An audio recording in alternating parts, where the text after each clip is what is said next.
जी जनाब, एक और एपिसोड में हाजिर खिदमत। आज बात करेंगे कमर पे। पहले हमने बात की थी रश्क कमर पे, आज बात होगी सिर्फ कमर पे। ठीक है, मैंने सोचा थोड़ा लाइट सा कोई मजमून रखा जाए इस बार। वो ये है जनाब कि उर्दू शायरों की फैसिनेशन है ना पतली कमर के साथ, बहुत पुरानी है ये। पतली कमर है तिरछी नजर है, पतली कमर है तिरछी नजर है, खिले फूल सी तेरी जवानी, कोई बताए कहाँ कसर है, पतली कमर है तिरछी नजर है। पतली कमर जो है उसके बारे में अनोखे अनोखे आइडियाज़ जो हैं वो पर्शियन शायरी में भी और उर्दू शायरी में भी मिलते हैं। यही हिसाब किताब जो है वो मुग़ल का भी है। अगर आप मुग़ल बच्चों की पुरानी तस्वीर देखें through the miniature art, the Mughal miniature art, तो आप रियलाइज़ करते हैं कि they were also obsessed with this पतली कमर। शायर लोग जो हैं वो सिर्फ पतली पे इख्तिलाफ नहीं करते, ठीक है। पतली क्या हुई बात, पतली काफ़ी नहीं है, तो मजमून को बांधने के लिए उन्होंने कमर ही गायब कर दी। एक बंदे ने कहा कि भाई मेरे महबूब की तो कमर जो है वो इतनी छोटी है कि सिर्फ बंदे कमर बांधें तो अंदाज़ा होता है कि कमर है। तो हमारे जो उस्ताद हैं गालिब, उन्होंने कहा भाई हमारे वाली की तो है ही नहीं, ठीक है। आप बंदे कमर बांधना है ही नहीं भाई, ठीक है।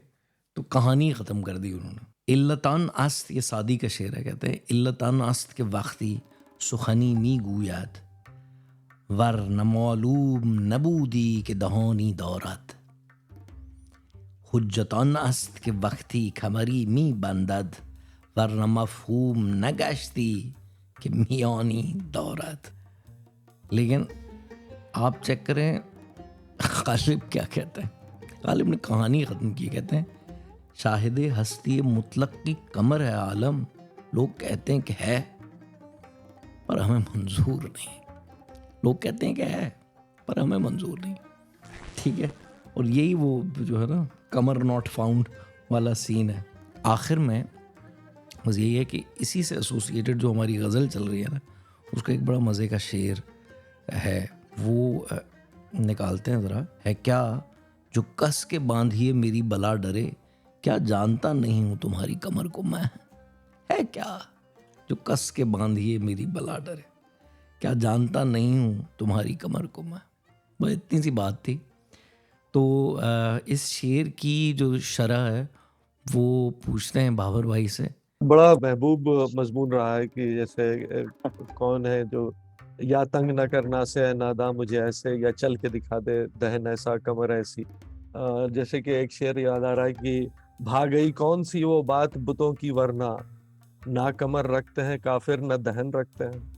अब चूंकि कमर है ही नहीं, महबूब की कमर होती ही नहीं है, तो महबूब ने अगर आशिक को कत्ल करने का इरादा कर भी लिया है और कमर बस्ता है उसके उस अमल के लिए, तो आशिक कह रहा है कि मुझे पता है कि तुम नहीं करोगे, क्योंकि तुम्हारी कमर है ही नहीं, तो कमर बस्ता होगे कैसे तुम।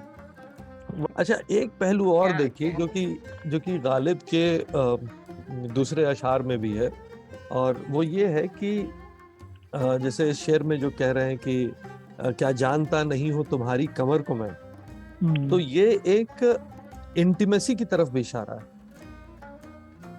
कमर को जानना भी एक इंटीमेसी, एक तरह की इंटीमेसी है। जैसे कि उसमें वो वाले शेर में कहते हैं गालिब, गुंज कहे ना शगुफ्ता को दूर से मत दिखा के यूं, बोसे को पूछता हूँ मैं, बोसे को पूछता हूँ मैं, मुंह से मुझे बता के यूं।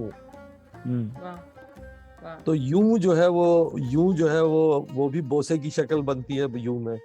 और एक शेर क्या है उनका कि क्या खूब तुमने गैर को बोसा नहीं दिया, बस चुप रहो हमारे भी मुंह में जुबान है।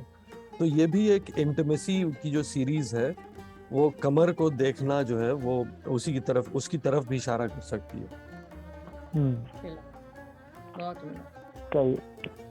मगर एक तरफ वो मसफ़ी का शेर है कि उनकी कमर तो काहे को पतली है इस कदर, ये हमसे शायरों की है नाजुक ख्यालियां। वाह। इसमें जहाँ पर जो कमर की और कमर के नापैद होने की बात की गई है, जैसा कि अभी शरह में भी पढ़ा गया कि लबे महबूब और कमरे महबूब, इन दोनों चीज़ों का नापैद होना जो है वो बहुत अच्छा माना जाता है। और इस पे सादी और हाफिज़ के फ़ारसी में भी बहुत इसी किस्म के अशार आपको मिलते हैं कि जिसमें उसकी बात की गई है कि मतलब कमर हम ढूँढते रह गए, लेकिन कमर के नाम पे हमें कुछ मिला नहीं। उसकी एक मिसाल मैं आपकी खिदमत में पढ़ती हूँ, हाफिज़ की एक रुबाई है।